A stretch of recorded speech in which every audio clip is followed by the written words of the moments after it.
Sir నమస్కారం sir. నమస్తే అండి. సార్ 'చాంపియన్' మూవీ ఇవాళే రిలీజ్ అయిపోయింది. ఇద్దరు యంగ్‌స్టర్స్ అటు 'రోషన్ మేఘ' గారు గావచ్చు, లేకుంటే హీరోయిన్ 'అనస్వర రాజన్' గారు గావచ్చు. సో, వీళ్ళిద్దరూ కలిసి యాక్ట్ చేశారు.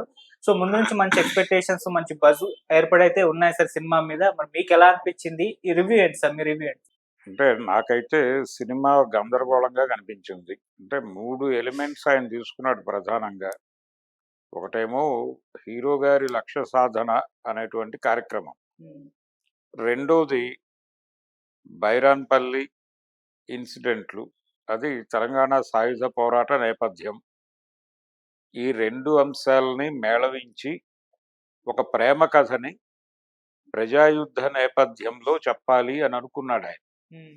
అంటే ఒక లక్ష్య సాధనతో బయలుదేరిన ఒక యువకుడికి అనుకోకుండా ఒక ప్రజాయుద్ధంలో భాగస్వామి కావాల్సిన అనివార్యత ఏర్పడి, అక్కడే ఒక ప్రేమ బంధం ఏర్పడి, ఈ 3 ఎలిమెంట్స్ మీద ఎమోషనల్‌గా సినిమాని నడపాలి అని అనుకోవడంలో తప్పేం లేదు.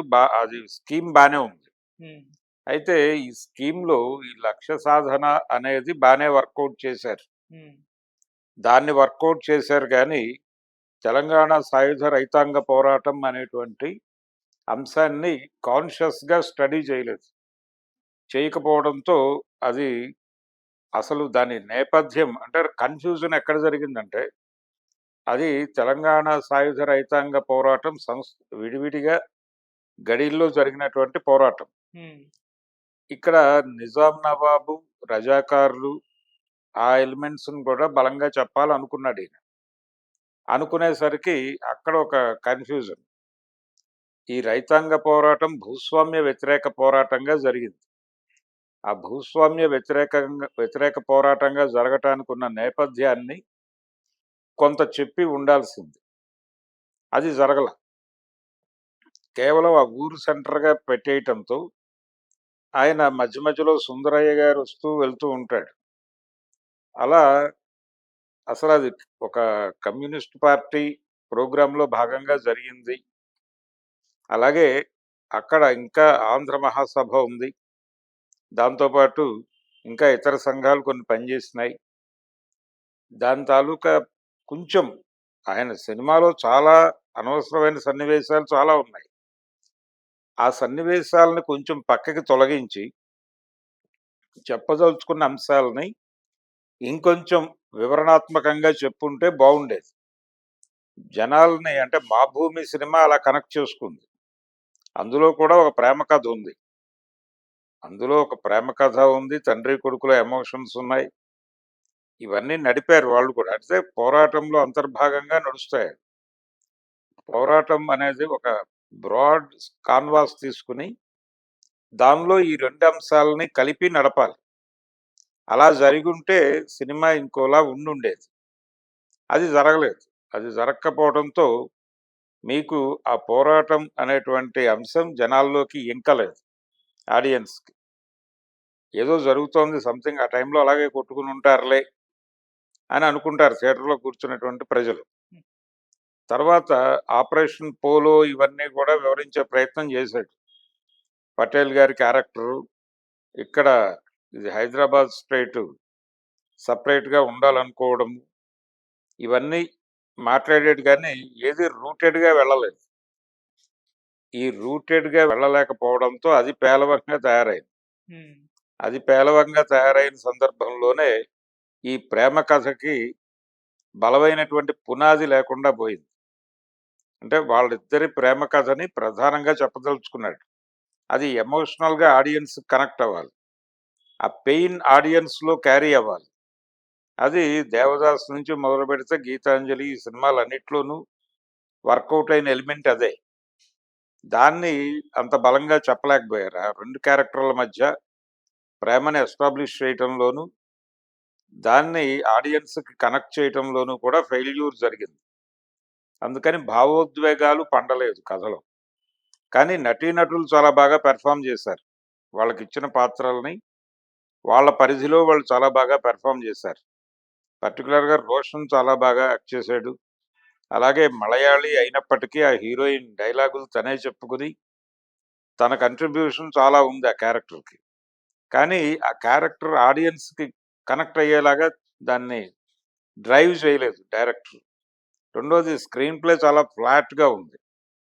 అది ఒక ప్రాబ్లమ్. అంటే కొంచెం డ్రమటైజ్ చేయాలి. అనవసరమైన సీన్స్ చాలా దొర్లినాయి. అవన్నీ పరిహరించుకొని స్ట్రెయిట్‌గా, రూటెడ్‌గా ఒక ప్రజా పోరాట నేపథ్యము. ఆ ప్రజా పోరాట నేపథ్యంలో ఒక ప్రేమ కథ. ఆ ప్రేమ కథలో ఆ కుర్రాడు ఎక్కడో బయలుదేరి ఏదో పని మీద వెళ్తూ ఇక్కడ ఇరుక్కుంటాడు అంతే. దాన్ని ఇంకొంచెం ఎమోషనల్‌గా డ్రైవ్ చేసి ఉండొచ్చు. అది జరగల సినిమాలో. కానీ విజువల్ స్కేలింగ్ చాలా బావుంది. అంటే డైరెక్టర్ గారు ఏదైతే తెర మీద చెప్పాలనుకున్నాడో, ఆ చెప్పదలుచుకుంది ఏ స్కేల్‌లో చెప్పదలుచుకున్నాడో, ఆ స్కేల్‌లో చెప్పడానికి ఆయనకు అన్నీ కూడా సమకూర్చారు నిర్మాతలు. హ్మ్. అలా ఒక అద్భుతమైన అవకాశం ఆయన చేతికొచ్చింది. ఎవరు? డైరెక్టర్ ఆయన అద్వైతం. ప్రదీప్ అద్వైతం. హ్మ్. ఆయన వెబ్ సీరీస్ చేసేవాడు ఇంతకుముందు. ఈ వెబ్ సీరీస్ నుంచి సినిమాలోకి రావటంతో ఆయనకి సినిమాకి సంబంధించిన ఒక లిమిటేషన్ ఉంటుంది. ఈ లిమిటేషను అక్కడ వెబ్ సీరీస్‌కి సంబంధించినటువంటి ఒక లార్జర్ ఇది ఉంటుంది. కాన్వాస్. ఈ రెండిటి మధ్య సమన్వయం కుదరక ఇలాంటి గందరగోళం అయిందేమో అనేది ఒక డౌట్. అలాగే ఆయన ఈ రెండిటిని విడివిడిగా సినిమాలు చేయాలనుకున్నాడు. 'బైరాన్పల్లి' మీద ఒక సినిమా చేయాలనుకున్నాడు. అలాగే ఈ 'చాంపియన్' స్టోరీని విడిగా చేయాలనుకున్నాడు. అనుకుని ఇది డాక్యుమెంటరీ అవుతుందేమో 'బైరాన్పల్లిది' అనుకుని దాన్ని డ్రమటైజ్ చేసి చెప్పొచ్చు. అంతకుముందు చాలా అనుభవాలు ఉన్నాయి మనకి 'మా భూమి' లాంటివి. అవన్నీ పట్టించుకోకుండా ఈయన ఆ బైరాన్పల్లిలో జరిగిన కొన్ని ఇన్సిడెంట్లు విని ఇన్స్పైర్ అయ్యి దాన్నేదో చేద్దాం అనుకున్నాడు. ఈ రెండిటిని విడివిడిగా వేరు సినిమాలుగా అనుకున్నవి రెండిటిని క్లబ్ చేశాడు.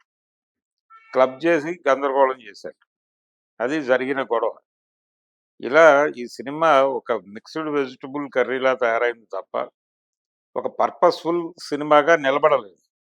అంటే ఆయన టేకప్ చేసిన ఏ అంశానికి ప్రాపర్ న్యాయం జరగలేదు. కాకపోతే థియేటర్‌లో కూర్చున్న ప్రేక్షకులు ఆ మాత్రమైనా ఎంగేజ్ అవ్వటానికి కారణం, దానిలో ఉన్నటువంటి నిర్మాణపరమైన విలువలు. హ్మ్. ఇది పీరియాడికల్ సినిమా కాబట్టి, ఆ వాతావరణం తీసుకురావటానికి చాలా శ్రమించారు. అలాగే నటీనటులు కూడా నిజానికి తెలంగాణ సినిమా, తెలంగాణ చరిత్ర వెండితెర మీద సరిగ్గా పోర్ట్రేట్ కావడం లేదు అనేటువంటి ఒక విమర్శ ఉంది. ఈ విమర్శ ఉన్న నేపథ్యంలో ఈ సినిమాని ఇంకొంచెం బలంగా చిత్రీకరించుంటే మంచి ఫలితమే సాధించగలిగి ఉండేవాళ్ళు. నటుడిగా రోషన్ చాలా మంచి పెర్ఫార్మన్స్ ఇచ్చాడు ఈ సినిమాలో. అతనికి రెండో సినిమా 'పెళ్లి సందడి' దానికి ముందు ఓ సినిమా చేశాడు అతను. 'నిర్మలా కాన్వెంట్'. 'నిర్మలా కాన్వెంట్' అని. అది హ్మ్. ఓకే. అది ఏదో నడిచిపోయింది. అది ఒక డైరెక్టోరియల్ గొడవ. హ్మ్. 'పెళ్లి సందడి' కొంతవరకు తనకు ఉపయోగపడింది. హ్మ్. ఆ తర్వాత దాదాపు 3, 4 ఏళ్ళు గ్యాప్ తీసుకొని చేసిన సినిమా ఇది. అవును. అంటే 21లోనే నేను రోషన్‌కి కథ చెప్పానంటాడు డైరెక్టర్ గారు. హ్మ్. చెప్పుండొచ్చు. కానీ ఇంకొంచెం రూటెడ్‌గా క్యారెక్టర్స్‌ని డిజైన్ చేసుకోవటం కన్నా గూడా, చరిత్రని అధ్యయనం చేసి, కొంచెం కీలక సన్నివేశాలున్నాయి దానిలో. 'బైరాన్పల్లిలోనే' ఇంకా ఎమోషనల్ సన్నివేశాలున్నాయి. వాటిని లింకప్ చేయటంలో అంటే, ఒక ప్రజా పోరాట కథని ఎలా చెప్పాలి అనే దానిలో ఒక 'ఉమర్ ముఖ్తార్' లాంటి ఫీల్ కలగజేయొచ్చక్కడ. అలా కలగజేసేటువంటి ఇప్పుడు 'కళ్యాణ్ చక్రవర్తితో' చాలా కాలం తర్వాత నటింపజేశారు. ఇందులో దాదాపు ఆయన కెమెరాకి దూరమై 30 ఏళ్ళు దాటిపోయింది. హ్మ్. ఆయన్ని మళ్ళీ పట్టుకొచ్చారు. ఆయనతో ఆ ఊరి పెద్ద మనిషి క్యారెక్టర్ చేయించారు. అది బానే ఉంది. క్యారెక్టర్ డిజైన్ బావుంది. ఆయనకు జంటగా అర్చన కూడా ప్రాపర్‌గా సెట్ అయింది ఆ క్యారెక్టర్‌కి. కాకపోతే ఆ పాత్రని ప్రాపర్‌గా వినియోగించుకోలేదు డైరెక్టర్ గారు. అలాగే సుందరయ్య గారు అప్పుడప్పుడు వచ్చి అలా విజయవాడ సభలు, పార్టీ అంటూ ఉంటాడు తప్ప ఇది బ్రాడ్‌గా ఉమ్మడి కమ్యూనిస్ట్ పార్టీ అప్పటికింకా చీలిక జరగలేదు. తెలంగాణ సాయుధ రైతాంగ పోరాటం కమ్యూనిస్ట్ పార్టీ బ్యాక్‌డ్రాప్‌లో జరిగినటువంటిది. 3000 ఎకరాల్లో ఎర్ర జెండాలు పాతినటువంటి పోరాటం అది. దాన్ని ఇంకొంచెం విస్తారంగా మాట్లాడి ఉండాల్సింది. ఆ కాన్వాస్‌లోకి వెళ్ళలేదు. సుందరయ్య గారి పేరు వినిపించింది కాబట్టి ఈయన కమ్యూనిస్ట్ పార్టీ గురించి మాట్లాడాడు అనుకోవాలి తప్ప అంతకు మించి రెఫరెన్స్లు లేవు దాంట్లో. ఇలాంటి గందరగోళాలు, సైద్ధాంతిక గందరగోళాలు, చరిత్రకి సంబంధించిన గందరగోళాలు చాలా ఉన్నాయి ఆ కథలో. 2 సార్లు నిజానికి అది జలియన్ వాలాబాగ్ లాంటి ఇన్సిడెంట్ జరిగింది ఆ ఊళ్ళో. ఆ ఇన్సిడెంట్ తాలూకా ప్రభావం చాలా ఉంది ప్రపంచం మీద. బైరాన్పల్లి అనేది తెలంగాణ చరిత్రలో దానికి ఒక ప్రత్యేకత ఉంది. దాన్ని ఇంకొంచెం డెప్త్‌గా చెప్పాలి. దాని వెనకాల ఉన్నటువంటి భూమిక చెప్పాలి. అలాగే దొరతనం గురించి, తెలంగాణలో ఉన్న దొరతనం గురించి మాట్లాడాలి. ఇది దొరలకు వ్యతిరేకంగా, భూస్వామ్యానికి వ్యతిరేకంగా జరిగినటువంటి పోరాటం అనేది ప్రాపర్‌గా ఎస్టాబ్లిష్ కాలేదు సినిమాలో. కాబట్టి ఆ లోపాలు ఉన్నాయి సినిమా నిండా. కాకపోయినా సినిమా ఎంగేజ్ అవ్వటానికి కారణం క్యారెక్టర్స్ చేశారు అందరూ. నటీనటుల కంట్రిబ్యూషన్ చాలా ఉంది. టెక్నికల్ క్రూ తాలూకా కంట్రిబ్యూషన్ ఉంది. పర్టిక్యులర్‌గా మిక్కీ జే మేయర్‌ని తీసుకోవడం అనేది ఈ సినిమాకి చాలా కలిసొచ్చింది. ఎందుకంటే తను మాత్రమే చేయగలిగిన తన ముద్ర ఉన్నటువంటి మ్యూజిక్ చేయడానికి అవకాశం దొరికింది అతను. దాన్ని వాడుకున్నాడతను. హ్మ్. అందులో పర్టిక్యులర్‌గా ఫస్ట్ వచ్చేటువంటి ఒక యూరోపియన్ స్టైల్ ఆఫ్ మ్యూజిక్ ఒకటుంటుంది. అవును. అది చాలా బాగా చేయగలిగాడు తను. అక్కడి నుంచి మొదలుపెడితే దాదాపుగా ప్రతి పాట బానే వచ్చింది. అవును. ఆ 'గిర గిర గిర' అనేటువంటి పాట కూడా ఒక స్టాంప్ ఈ సినిమా మీద ఒక బజ్ క్రియేట్ చేసినటువంటి సందర్భం ఉంది ఆ పాటకి. హీరోయిన్ చాలా బాగా పెర్ఫార్మ్ చేసింది గానీ, ఆ క్యారెక్టర్‌కి డెప్త్ లేకుండా పోయింది. అంటే ప్రజా పోరాట నేపథ్యంలో ఒక కళాకారిణి క్యారెక్టరు ఎంత రూటెడ్‌గా చేయాలంటే, 'భారతీయుడు' సినిమాలో ఆ ముసలి కమల్ హాసన్ తాలూకా ఆ క్యారెక్టర్‌లు ఎంత బలంగా రూటెడ్‌గా చేశారో అలా చెయ్యాలి. అది జరగలేదు ఇక్కడ. పైగా ఆ అమ్మాయి కళారంగంలో ఉంది. అప్పుడు ప్రజానాట్య మండలి, రకరకాల కళారూపాల ప్రదర్శన, ఆ నేపథ్యం ఇవన్నీ చెప్పుండాల్సింది సినిమాలో. అవన్నీ జనాలకు తెలుసు. అవేవీ లేకుండా ఏదో తోలుబొమ్మలాడించి, ఇప్పుడు ఆ పోరాటం సన్నివేశం వచ్చినప్పుడు తప్ప మిగిలిన టైంలో ఆ ఊరు ఎలా ఉంటుందో ప్రాపర్‌గా ఎస్టాబ్లిష్ కాలా. అదొక గందరగోళం. ఇలాంటి గందరగోళాల మధ్య ఆ సినిమాని అలా పరిపూర్తి చేసి జనం ముందుకైతే తీసుకొచ్చారు. 'చాంపియన్' అని పేరు పెట్టి. హ్మ్. 'చాంపియన్' అనగానే ఇదేదో స్పోర్ట్స్ నేపథ్యంలో సినిమా అనుకుని లోపలికి వెడతారు. వెళ్ళిన తర్వాత వాళ్ళకి స్పోర్ట్స్ కంటే కూడా కీలకమైన అనేక అంశాలు నడుస్తాయి దానిలో. నెమ్మదిగా స్పోర్ట్స్ అనేది పక్కకెళ్ళిపోయి ఈయన ఇంకెక్కడో ఛాంపియన్ అయ్యే ప్రయత్నం జరుగుతుంది. విషాదాంత ప్రేమ కథలు కూడా మనకి కొత్తేం గాదు. కానీ వాటిని జనాలకి కనెక్ట్ చేసిన పద్ధతి, ప్రేమాభిషేకం గాని ఇవన్నీ ఎలా కనెక్ట్ అయినాయి జనాలకి అంటే అది చెప్పిన పద్ధతి చాలా ఎమోషనల్‌గా ఉండటం వలన కనెక్ట్ అయినాయి. కొంచెం డ్రామా ఉంటుంది. అంటే నేను ఆర్గానిక్‌గా వెళ్ళాను అని చెప్పొచ్చాయన. కానీ జనాలకి అప్పుడప్పుడు కొన్ని ఏరియాల్లో ముఖ్యంగా మీరు ఫిక్షనైజ్ చేసినటువంటి పార్ట్‌లో డ్రామా అవసరం. ఆ డ్రామా కోరుకుంటారు జనాలు. దాన్ని కొంచెం ప్రాపర్‌గా రూటెడ్‌గా చేసుంటే అది మంచి ఫలితం ఇచ్చే కథే. ఐడియా బానే ఉంది. ఆలోచన వరకు బానే ఉందది. ఎగ్జిక్యూషన్ దగ్గర అది కథాపరమైనటువంటి లోపాలతో ఇబ్బంది పడింది ఆ సినిమా. జనాలకు కూడా సెకండ్ హాఫ్ చాలా ల్యాగ్‌గా అనిపిస్తుంది.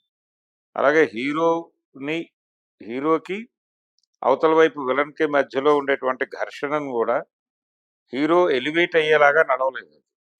అది కూడా ఇబ్బందికరం. ఒక కమర్షియల్ సినిమాకి. ఇలాంటి ఇన్ని లోపాల మధ్య నడిచినటువంటి 'చాంపియన్' అది ప్రాపర్‌గా గోల్ కొట్టగలుగుతారా అనేది అనుమానమే. గోల్ అంటే ఏం లేదు హిట్టే. హ్మ్. హిట్టే గోల్ గాబట్టి, ఆ గోల్ కొట్టడంలో ఈ సినిమా చడబాటు పడేటువంటి ఛాన్స్ అయితే ఉంది. హ్మ్. అంతవరకు ఒక మిక్స్‌డ్ రెస్పాన్స్ అయితే ఆడియన్స్ నుంచి వస్తోంది. ఎమోషనల్‌గా కనెక్ట్ చేసేటువంటి కంటెంట్ క్రియేట్ చేయటంలో డైరెక్టర్ ఫెయిల్ అయ్యాడు. అద్భుతమైన ఎమోషన్ పండించగలిగినటువంటి అంశాలు తీసుకొని విఫల ప్రయత్నం జరిగింది అనేది. ఒక అద్భుతమైన సినిమా తీసేటువంటి అవకాశం చేతులారా ఆయన ఇబ్బంది పెట్టుకున్నాడేమో ప్రదీప్ అద్వైతం అనేటువంటి ఫీలింగ్ అయితే నాకు కలిగింది. ఎంత రేటింగ్ ఇస్తారు సార్? ఈ సినిమాకి అంటే విజువల్ స్కేలింగ్ని క్యాలిక్యులేట్ చేస్తే 2.5 వరకు ఇవ్వచ్చు. Thank you so much. Thank you.